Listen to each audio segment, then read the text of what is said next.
আপনি কি জানেন কোন আলামতগুলো দেখে বুঝবেন আজই সেই মহিমান্বিত কদরের রাত? কদরের রাতে প্রকৃতির মাঝে এমন অদ্ভুত কিছু পরিবর্তন ঘটে যা দেখে আপনি নিশ্চিত হতে পারবেন আজই সেই রাত। আসসালামু আলাইকুম ওয়া রাহমাতুল্লাহি ওয়া বারাকাতুহু। আশা করি সবাই ভালো আছেন। রমজানের শেষ দশকে আমরা সবাই লাইলাতুল কদর তালাশ করছি। আজ আপনাদের সাথে শেয়ার করব রাসূলুল্লাহ সাল্লাল্লাহু আলাইহি ওয়াসাল্লাম কদরের রাতের যে বিশেষ আলামতগুলোর কথা বলেছেন হাদিসে। চলুন জেনে নেওয়া যাক শবে কদর তথা লাইলাতুল কদর চেনার উপায়গুলো। 1 নম্বর, লাইলাতুল কদরের পরের সকালে সূর্য উঠবে উজ্জ্বল হয়ে, কিন্তু এর কোনো রোশনি বা তেজ থাকবে না। উবাই ইবনে কাব রাদিয়াল্লাহু আনহা থেকে বর্ণিত, রাসূল সাল্লাল্লাহু আলাইহি ওয়াসাল্লাম এই কথা বলেছেন। 2 নম্বর, নাতিশীতোষ আবহাওয়া, খুব গরমও নয় খুব ঠান্ডাও নয়।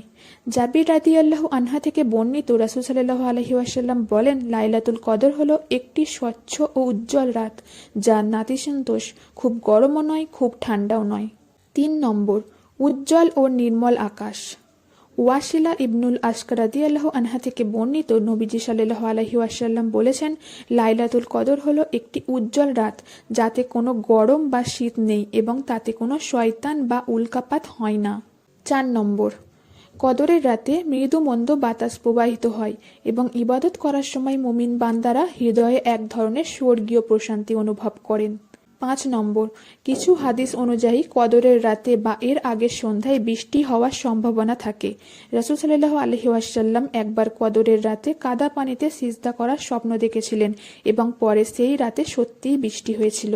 7 নম্বর, ফেরেশতাদের অবতরণ। হাদিস অনুযায়ী এই রাতে জিবরাইল আলাইহিস সালাম সহ অসংখ্য ফেরেশতা পৃথিবীতে নেমে আসেন, যা এক নীরব আধ্যাত্মিক পরিবেশ সৃষ্টি করেন। 8 নম্বর, নেক আমলের সুযোগ। এই রাতে মন নেক আমল, কোরআন তিলাওয়াত ও দোয়ার প্রতি ঝুঁকে থাকে।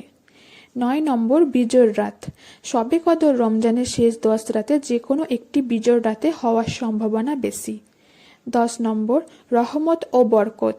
এই রাতে চারদিকে আল্লাহর বিশেষ রহমত ও বরকত নাজিল হয়, যা ঈমানদাররা অনুভব করতে পারেন।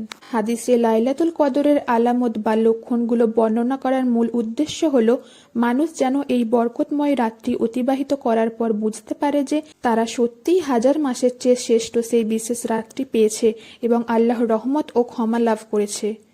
এই আলামতগুলো মুমিনদের মনে প্রশান্তি যোগায় এবং ইবাদতে উৎসাহিত করে। লাইলাতুল কদর চেনার প্রধান আলামতগুলো রাত শেষ হওয়ার পর বা পরদিন সকালে বোঝা যায়, যেমন মৃদু বাতাস, নাতিশীতোষ আবহাওয়া, ভোরের সূর্য কিরণহীন হওয়া। এর মূল কারণ হলো মানুষ যেন নির্দিষ্ট একটি রাতের উপর নির্ভর না করে শেষ 10 দিনই ইবাদতে মশগুল থাকে এবং লাইলাতুল কদরের মর্যাদা থেকে বঞ্চিত না হয়। হাদিসে রমজানের শেষ 10 দিনের গুরুত্ব এবং এই সময়ে বিশেষ আমলের কথা স্পষ্টভাবে বর্ণিত হয়েছে। এর প্রধান কারণ হলো লাইলাতুল কদর বা কদরের রাতকে খুঁজে পাওয়া। রাসূলুল্লাহ সাল্লাল্লাহু আলাইহি ওয়াসাল্লাম বলেছেন, তোমরা রমজানের শেষ 10 রাতের বিজোড় রাতগুলোতে লাইলাতুল কদর তালাশ করো। সাধারণত 21, 23, 25, 27 ও 29তম রাতগুলো হলো বেজোড় রাত। হযরত আয়েশা রাদিয়াল্লাহু আনহা থেকে বর্ণিত, যখন রমজানের শেষ 10 দিন শুরু হতো তখন রাসূলুল্লাহ সাল্লাল্লাহু আলাইহি ওয়াসাল্লাম কোমর শক্ত করে বাঁধতেন, অর্থাৎ ইবাদতের জন্য পূর্ণ প্রস্তুতি নিতেন এবং অত্যন্ত পরিশ্রম করতেন। তিনি নিজে সারা রাত জেগে থাকতেন, পরিবারের সদস্যদেরও ইবাদতের জন্য ঘুম থেকে জাগিয়ে দিতেন। রাসূলুল্লাহ সাল্লাল্লাহু আলাইহি ওয়াসাল্লাম রমজানের শেষ 10 দিন মসজিদে ইতিকাফ করতেন। মৃত্যু পর্যন্ত তিনি এই আমলটি নিয়মিত পালন করেছেন। হযরত আয়েশা রাদিয়াল্লাহু আনহা রাসূলুল্লাহ সাল্লাল্লাহু আলাইহি ওয়াসাল্লামকে জিজ্ঞাসা করেছিলেন যে কদরের রাত পেলে তিনি কি দোয়া করবেন। নবীজি সাল্লাল্লাহু আলাইহি ওয়াসাল্লাম তাকে এই দোয়াটি শিখিয়েছিলেন, আল্লাহুম্মা ইন্নাকা আফুউন তুহিব্বুল আফওয়া ফাফু আন্নি। অর্থ, হে আল্লাহ, আপনি ক্ষমাশীল, ক্ষমা করাকে ভালোবাসেন, তাই আমাকে ক্ষমা করুন। এটি দোয়া, জিকির নয়। এটি দোয়ার মতন করে আপনারা পড়বেন। প্রিয় দর্শক, কদরের রাতের আলামতগুলো বোঝার পাশাপাশি আমাদের উচিত শেষ 10 দিন বেশি বেশি ইবাদত করা, কুরআন তেলাওয়াত করা এবং বিশেষ করে এই দোয়াটি বেশি বেশি পড়া, আল্লাহুম্মা ইন্নাকা আফুউন তুহিব্বুল আফওয়া ফাফু আন্নি। আল্লাহ আমাদের সবাইকে এই পবিত্র রাতে ইবাদত করার তৌফিক দান করুন, আমিন।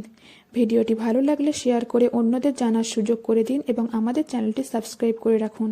দেখা হবে পরবর্তী ভিডিওতে। আসসালামু আলাইকুম ওয়া রাহমাতুল্লাহি ওয়া বারাকাতুহু।